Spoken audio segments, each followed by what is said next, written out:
नमस्कार विद्यार्थी मित्रांनो, मी गायत्री महाजन गायत्री ऑनलाईन अकॅडमी या युट्यूब चॅनलमध्ये तुम्हा सगळ्यांचं मनापासून स्वागत करते. विद्यार्थी मित्रांनो, आज आपण बघणार आहोत गणित बुद्धिमत्ताचे सराव प्रश्न. दोनही मिक्स असणार आहे. त्यानंतर बहुतेक स्पर्धा परीक्षेत वारंवार विचारले जाणारे प्रश्न आहे आणि पोलीस भरती विशेष प्रश्न आहे. पोलीस भरतीला बहुतेक अशा टाईपचे प्रश्न विचारले जातात. तर सर्वांनी आवर्जून आजचा व्हिडिओ बघा. चला तर वळूया लगेचच आजच्या टॉपिककडे. आता आपण पहिला प्रॉब्लेम बघणार आहोत. आजचा प्रॉब्लेम मी तुम्हाला हा प्रॉब्लेम लिहून दाखवते. ऍक्च्युली टाईप मध्ये थोडी गडबड झालेली आहे. मिक्स फ्रॅक्शन आहे. हा फ्रॅक्शन 3/2 प्लस 7/5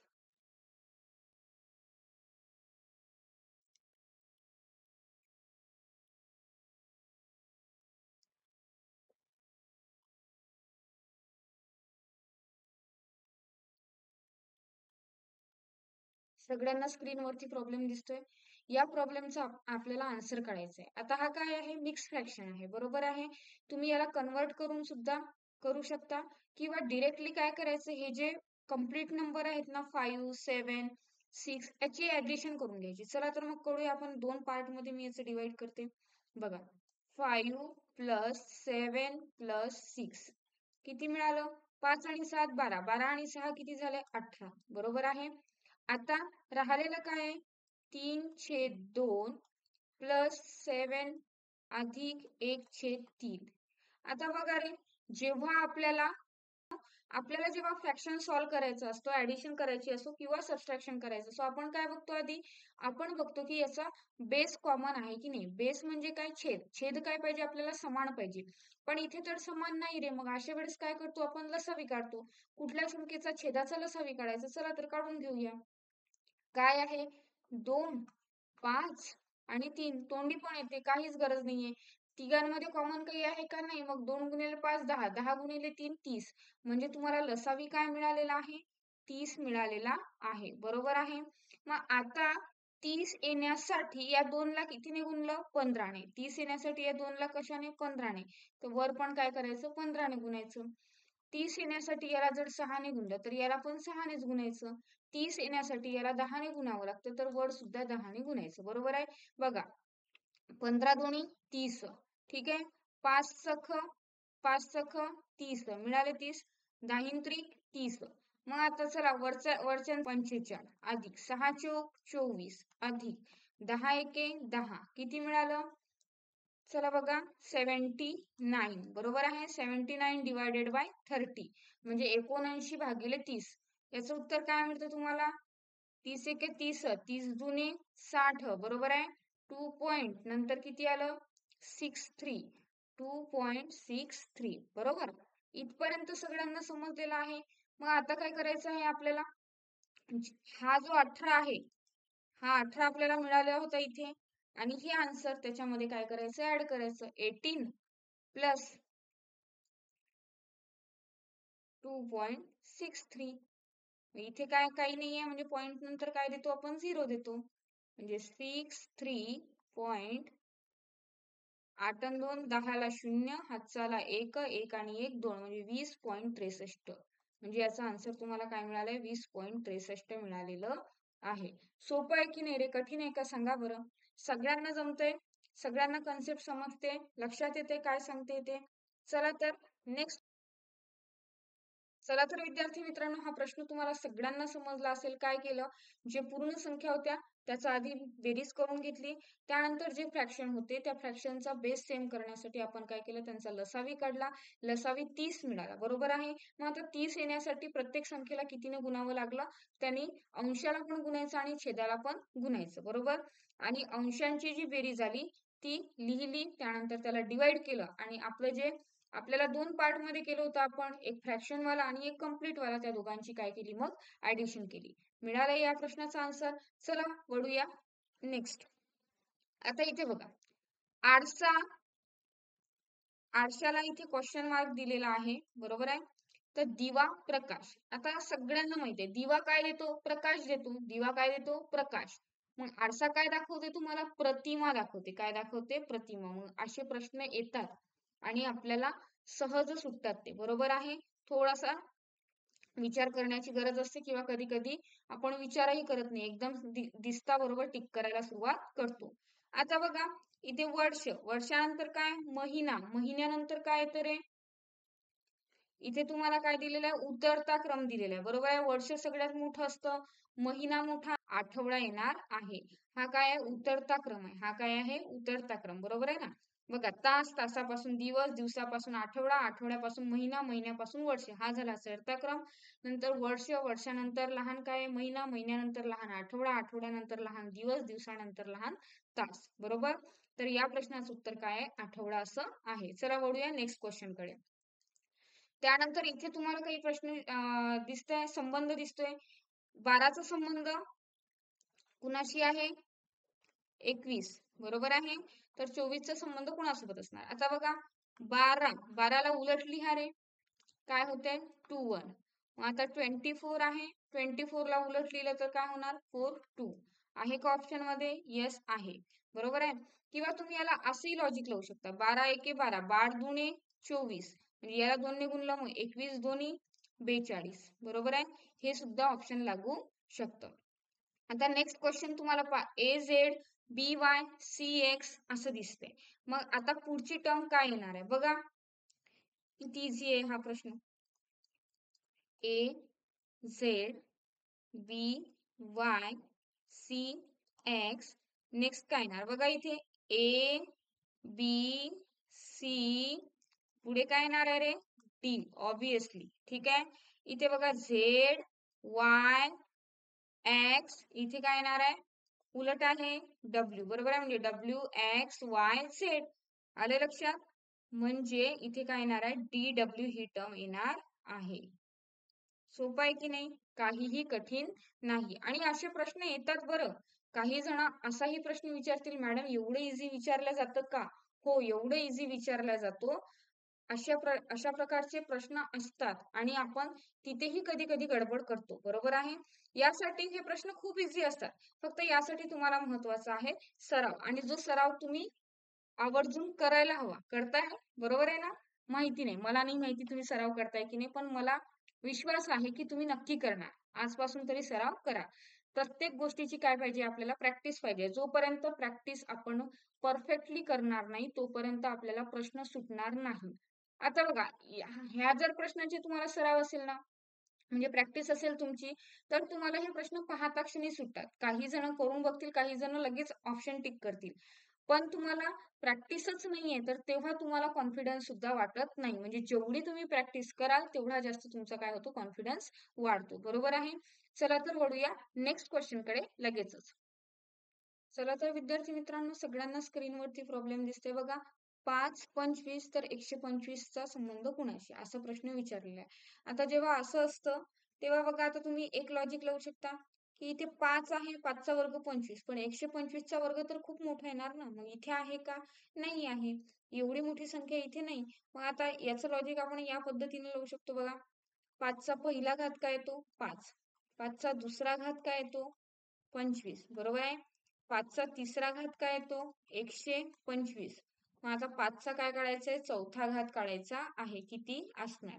5 चा चौथा घात कसा काढायचा? 5 गुणिले 5 गुणिले 5 गुणिले 5. किती वेळा करायचं आहे? 4 वेळा करायचं आहे. कितीदा करायचं आहे? 4दा.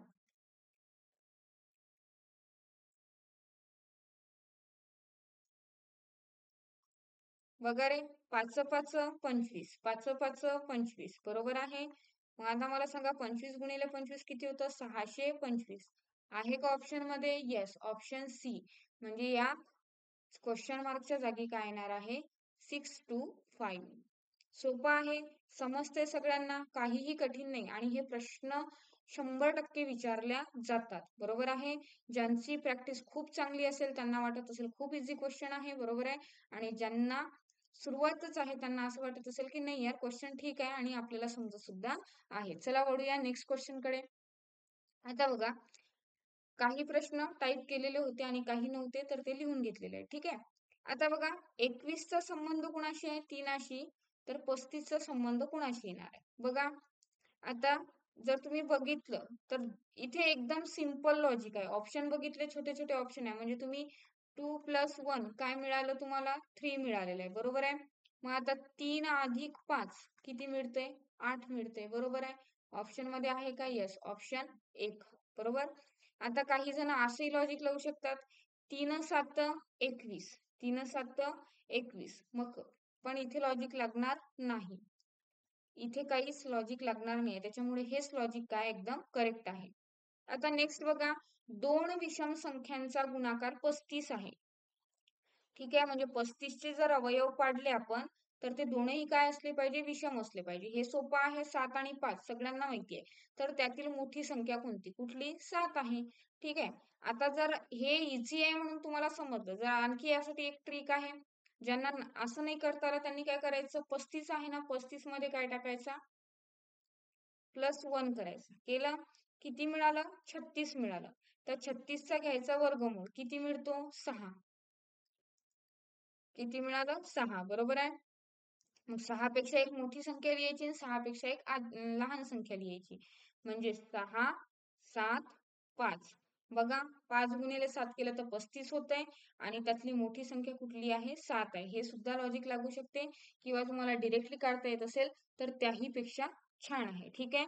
असंच करायचं. जी तुम्हाला मेथड सिंपल वाटेल ती करायची. फक्त ॲक्युरसी महत्वाची आहे. समजतंय सगळ्यांना? चला वळूया नेक्स्ट क्वेश्चन कडे लगेचच. विद्यार्थी मित्रांनो, सगळ्यांना स्क्रीनवरती प्रॉब्लेम दिसतोय. 4 ने भाग जाणारी संख्या कोणती? बरोबर आहे. आता 4 ने भाग जाणारी म्हटलेली आहे, म्हणजेच काय पाहिजे? निश्शेष भाग जाणारी पाहिजे आहे. 4 ने निश्शेष भाग जाणारी.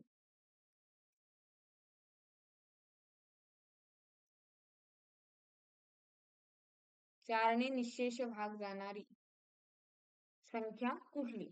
आता तुम्हाला माहिती आहे का 4 ची कसोटी? ज्या लोकांनी हा व्हिडिओ बघितला नसेल विभाज्यतेच्या कसोट्या, त्याचा व्हिडिओ सुद्धा आहे आणि तो बघून घ्या. एकदम छान पद्धतीने आणि सोप्या भाषेत शिकवलेला आहे. 4 ची कसोटी काय सांगते? 4 ची भागाकाराची कसोटी काय सांगते? डिव्हिजिबिलिटी टेस्ट ऑफ 4 काय सांगते आपल्याला? शेवटच्या 2 अंकाला जर 4 ने भाग जात असेल तर पूर्ण नंबर कितीही मोठा असू द्या त्याला 4 ने भाग जाते. आता इथे बघा 12 आहे, शेवटचे 2 अंक 10 आहे, इथे 11 आहे आणि इथे 02 आहे. जर तुम्ही बघितलं 02 ला जातो का? नाही जात. 11 ला भाग जातो का? 4 ने निश्शेष नाही जात. 10 ला सुद्धा नाही जात. 4 दुने 8. 4 त्रिक 12 म्हणजे या संख्येला जात आहे, शेवटच्या 2 अंकाला जात आहे, म्हणजे या पूर्ण संख्येला कशाने भाग जाणार? 4 ने निश्शेष भाग जाणार आहे. सोपं आहे की नाही रे? काहीही कठीण नाही, फक्त तुम्ही अभ्यास मन लावून करा. विद्यार्थी मित्रांनो, सगळ्यांना प्रश्न दिसतोय. अर्जुन आणि राम यांच्या वयाची बेरीज 11 आहे. म्हणजे एक आहे अर्जुन आणि एक आहे राम. या दोघांच्या वयाची बेरीज किती आहे? 11 आहे. तर आणखी 2 वर्षांनी त्यांच्या वयाची बेरीज काय होईल? आता मला सांगा रे, काही जण काय करतील? 11 + 2 बरोबर 13 आणि 13 ऑप्शन मध्ये असेल सुद्धा आणि तुम्ही टिक करणार. आता मला सांगा, मी आहे, मी जर 2 वर्षांनी मोठी होते तर माझ्यासोबत माझी बहीण सुद्धा 2 वर्षांनी मोठी होणार ना, बरोबर आहे. म्हणजे आज जर मी आणि माझी बहीण आहे, आमच्या दोघीच्या वयाची बेरीज जर 11 आहे, तर 2 वर्षांनी माझं वय सुद्धा 2 वर्षाने वाढेल, माझ्या बहिणीचं वय सुद्धा 2 वर्षाने वाढणार आहे. मग असं करायचं नाही. ऑप्शन मध्ये 13 दिसलं तर टिक करायचं नाही. बघा, अर्जुनचं वय सुद्धा 2 वर्षाने वाढेल आणि रामचं वय सुद्धा 2 वर्षाने वाढेल. मग 2 + 2 किती होते? 4. म्हणजे तुम्हाला याच्यामध्ये किती ऍड करावे लागेल? +4. आणि या दोघांच्या वयाची बेरीज किती होणार आहे? 15 होणार आहे. समजलं? सोपं आहे की नाही? एकदम सोपं आहे. विनोद हा सचिन पेक्षा 12 वर्षांनी लहान आहे. तर आणखी 6 वर्षांनी त्यांच्या वयातील फरक किती? आता बरोबर आहे. समजा आपण एक ए पर्सन घेऊ आणि एक बी पर्सन घेऊ. बरोबर आहे. आता ए पर्सन जर आज कितीचा आहे? 10 वर्षाचा आहे आणि बी पर्सन कितीचा आहे? 15 वर्षाचा आहे. ठीक आहे. इथून जर 5 वर्षांनी पकडलं, 5 वर्षानंतर, बरोबर आहे. हा किती होणार? 10 आणि 5 15चा होणार आणि हा कितीचा होणार? 15 आणि 5 20चा होणार, बरोबर. म्हणजे इथे जर बघितलं 10 15 म्हणजे दोघांच्या वयात फरक किती आहे? 5 वर्षाचा आहे. इथे जर बघितलं 15 20 तर दोघांच्या वयात फरक कितीचा आहे? 5च वर्षाचा आहे. म्हणजे हा फरक जो आहे हा काय आहे? सेम आहे. मग आता विनोद हा सचिन पेक्षा 12 वर्षांनी काय आहे?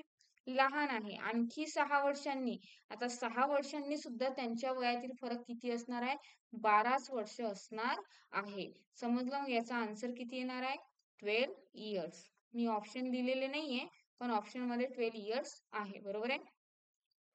समजलं कसं केलं हे? आता मला सांगा रे, आपलं वय वाढलं तर आपल्या सोबतच्याचही वय वाढतं की नाही? मग वयातला फरक जो आहे तो काय राहतो? इथून 10 वर्षांनी पकडा, 2 वर्षांनी पकडा, वयातला फरक हा सारखाच असणार आहे.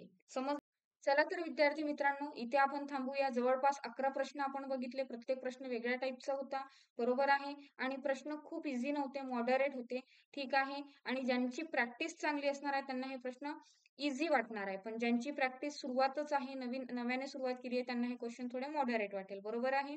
तर क्वेश्चन कसेही असू द्या, आपली प्रॅक्टिस चांगली असेल तर तुम्हाला खूप छान पद्धतीनं सॉल्व्ह करता येईल. प्रत्येक क्वेश्चन एकदम ॲक्युरेटली तुम्हाला सॉल्व्ह करता येईल. आणि अभ्यास खूप छान आजचा व्हिडिओ इथेच थांबवूया. भेटूया नेक्स्ट व्हिडिओमध्ये. व्हिडिओ आवडल्यास व्हिडिओ लाईक करा, सबस्क्राईब करा आणि शेअर करायला विसरू नका. भेटूया नेक्स्ट व्हिडिओमध्ये एकदम छान कंटेंट सोबत. तब तक के लिए बाय. आणि व्हिडिओ खरंच मनापासून जास्तीत जास्त लोकांपर्यंत शेअर करा. ज्यांनी सबस्क्राईब केलं नसेल त्यांनी नक्की सबस्क्राईब करा. याचा फायदा तुम्हालाच होणार आहे. बाय.